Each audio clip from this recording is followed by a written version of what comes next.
Assalamualaikum warahmatullahi wabarakatuh. Selamat malam semuanya.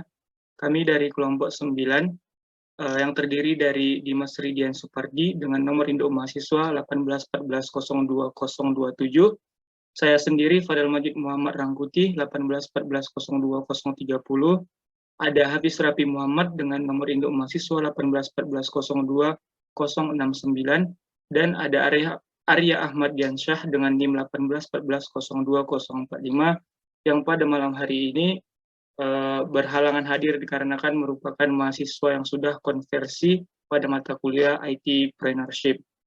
Baik, pada malam hari ini kami akan menjelaskan tentang tugas mingguan ketiga kami. Langsung saja tanpa memperlambat lagi. Untuk yang pertama akan dibacakan oleh Saudara Hafiz Rapi Muhammad, dipersilahkan. Baik, yang pertama yaitu produk teknologi yang berkembang selama pandemi COVID-19. Yang pertama ada kacamata pendeteksi pandemi COVID-19.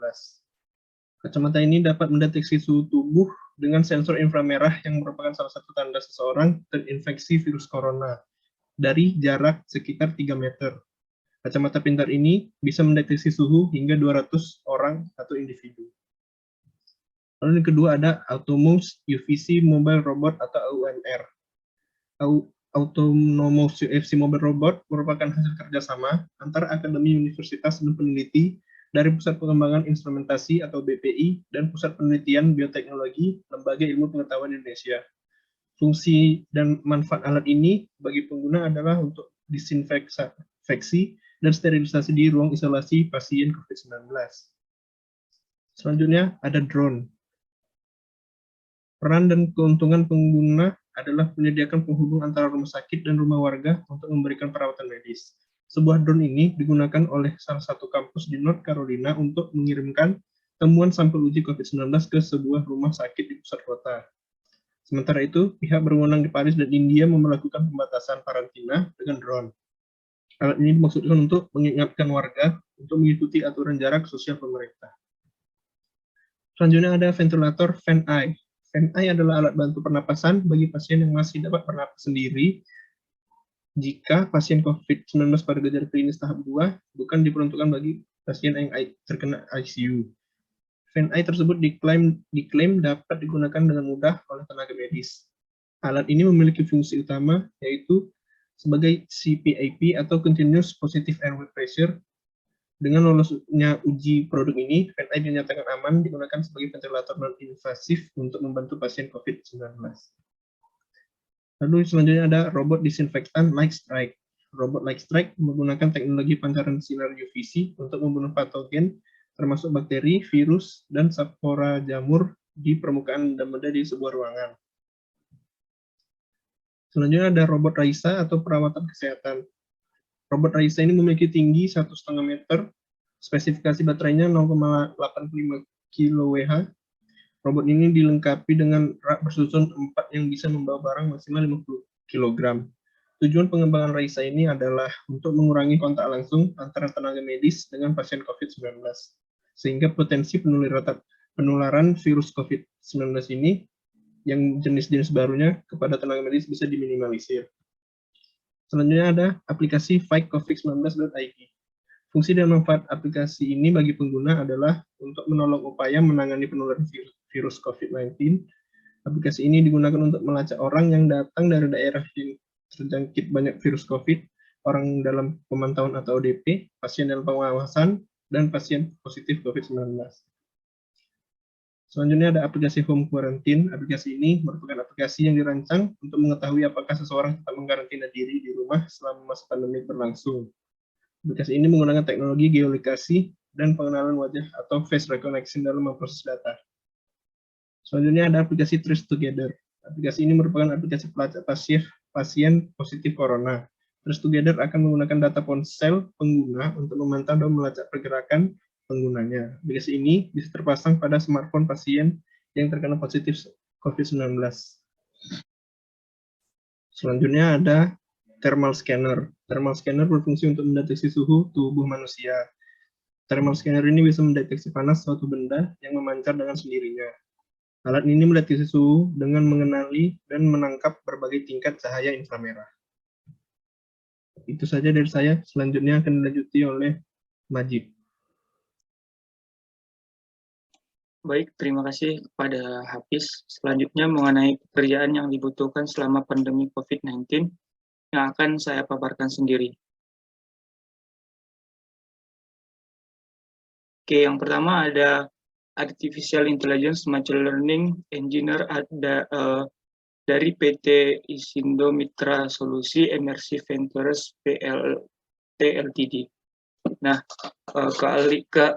keahlian yang dibutuhkan AI Machine Learning ini, yang pertama ada paham akan dasar-dasar ilmu komputer dan cara menggunakannya, menguasai matematika terutama dalam hal perhitungan dan paham dalam menentukan algoritma.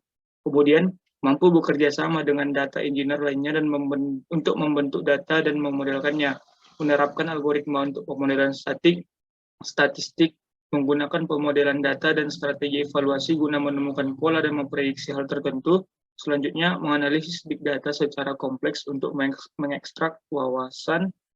Nah, ini ada tugas dan fungsi dari machine learning.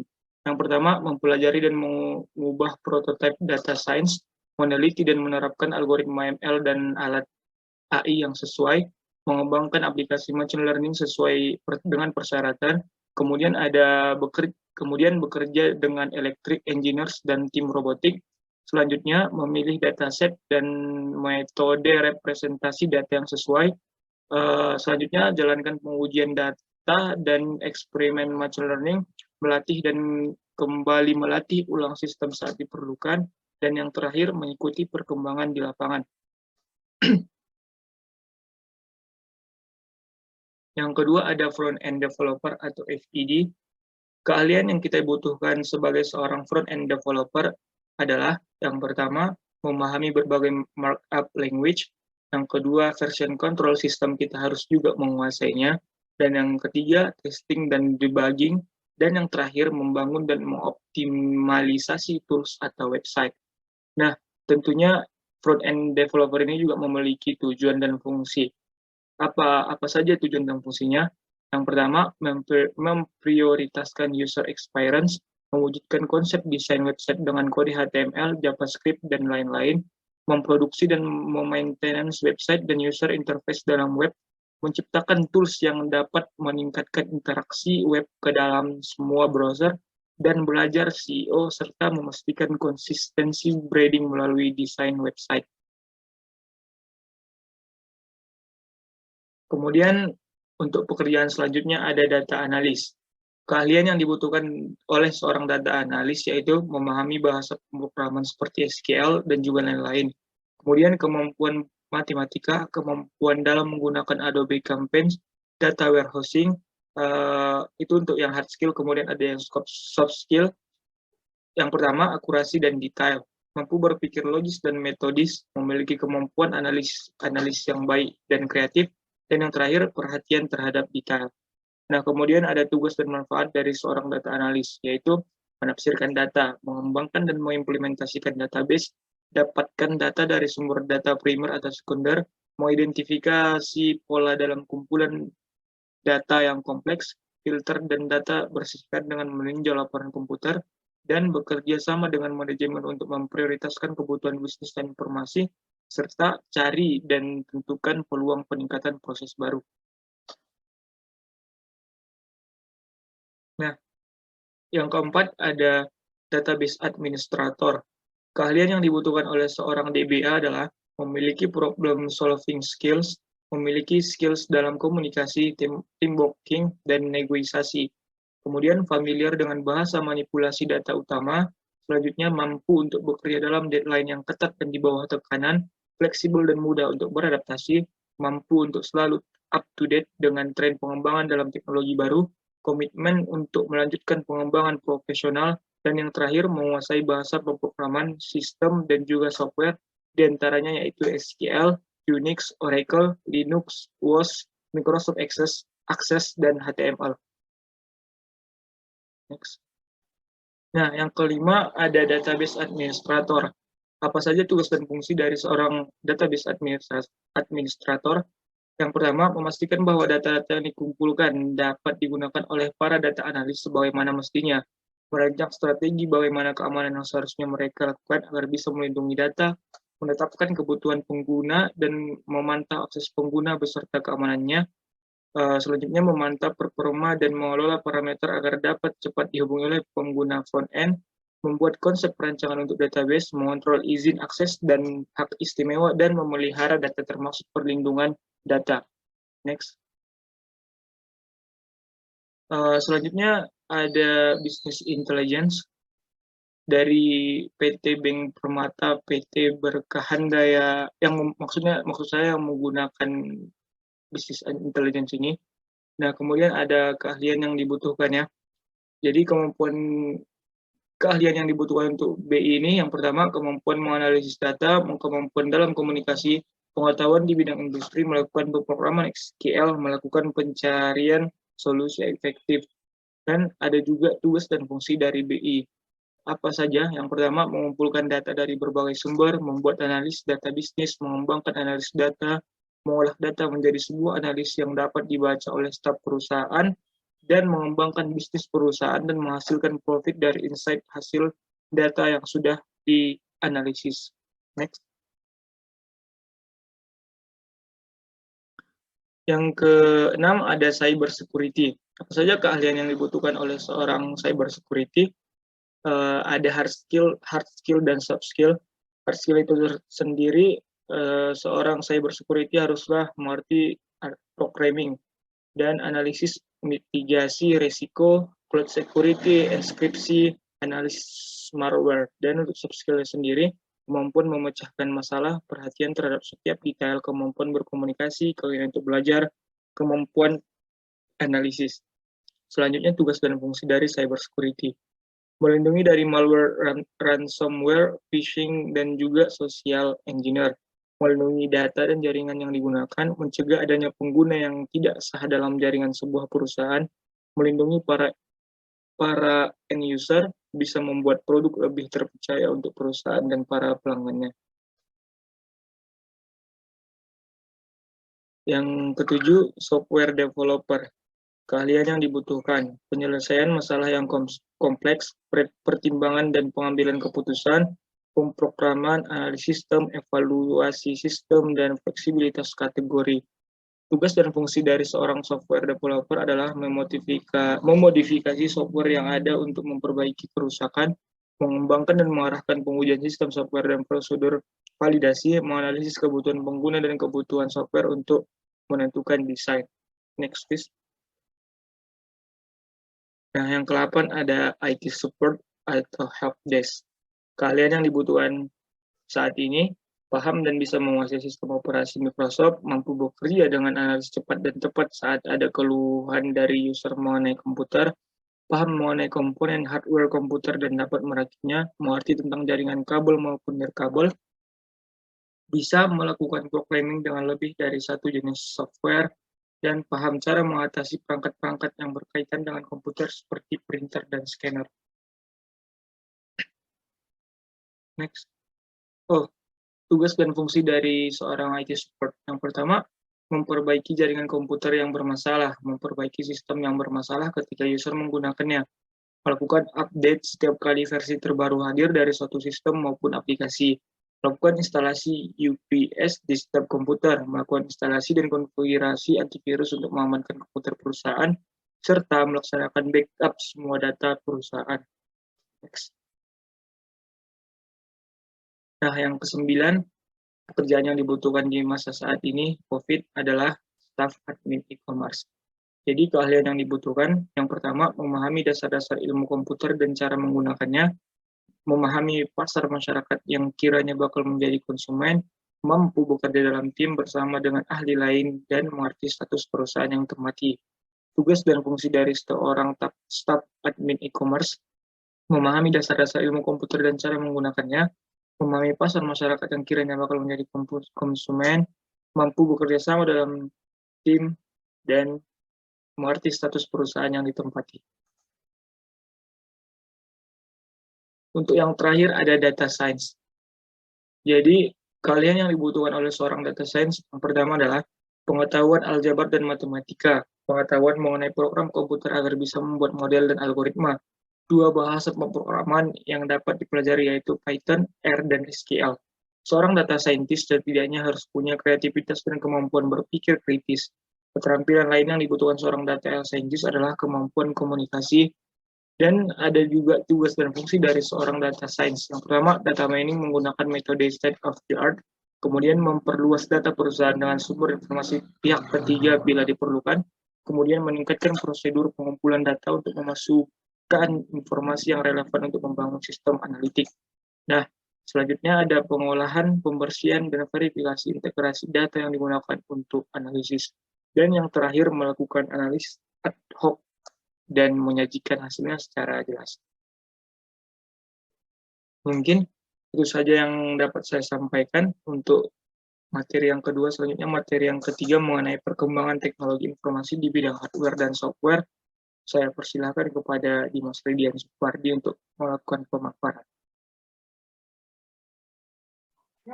Baik, yang ketiga ada perkembangan teknologi informasi di bidang hardware dan software. Software yang pertama ada Zoom. Keahlian yang dibutuhkan yaitu paham dan bisa menguasai Zoom, pengetahuan dalam mengoperasikan aplikasi Zoom. Kemudian ada manfaat aplikasi Zoom. Yang pertama, memudahkan mencapai tujuan pembelajaran. Kemudian memudahkan berinteraksi antar sesama. Kemudian menciptakan pembelajaran daring yang aktif, meningkatkan semangat belajar daring. Kemudian yang terakhir, menghilangkan rasa bosan belajar daring. Yang kedua, ada Google Classroom. Keahlian yang dibutuhkan yaitu paham dan bisa menguasai Google Classroom, kemudian pengetahuan dalam mengoperasikan aplikasi Google Classroom. Manfaat aplikasi Google Classroom yaitu pertama, praktis dan akses yang mudah. Kemudian pembelajaran yang lebih efisien, melatih kemandirian bagi murid, bisa belajar dari jarak yang sangat jauh, dan wadah praktis untuk bertukar pikiran. Lalu yang ketiga ada Google Meet. Keahlian yang dibutuhkan yaitu paham dan bisa menguasai Google Meet. Kemudian pengetahuan dalam mengoperasikan aplikasi Google Meet. Manfaat aplikasi Google Meet sendiri yaitu terdapat versi gratis dan versi berbayar yang fleksibel dan terintegrasi dengan layanan Google. User experience dan user interface yang sangat mudah, kualitas video dan audio, performa keseluruhan, dan keamanan.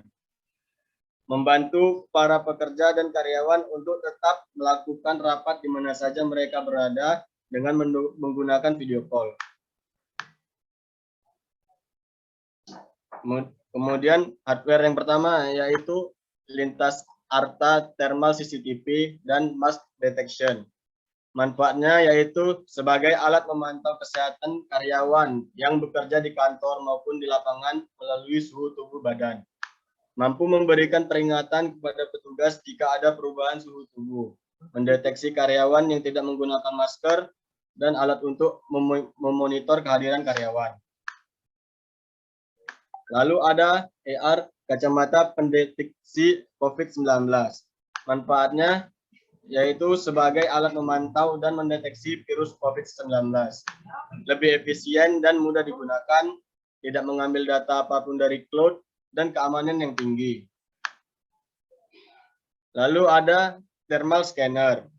Manfaat thermal scanner yaitu mendeteksi suhu tubuh manusia, mendeteksi panas suatu benda yang memancar dengan sendirinya, mampu merekam suhu berbagai objek yang melintas di depan perangkat, dan merekam suhu dengan warna-warna yang berbeda yang bisa dijadikan sebagai indikator. Baik, mungkin segitu saja. Saya kembalikan ke moderator. Baik, terima kasih Dimas Ridian Supardi. Mungkin pada kesempatan kali ini itu saja yang dapat kami sampaikan. Semoga apa yang kami paparkan dapat diambil hikmahnya dan semoga bermanfaat kepada teman-teman dan juga semuanya. Sekian, wassalamualaikum warahmatullahi wabarakatuh.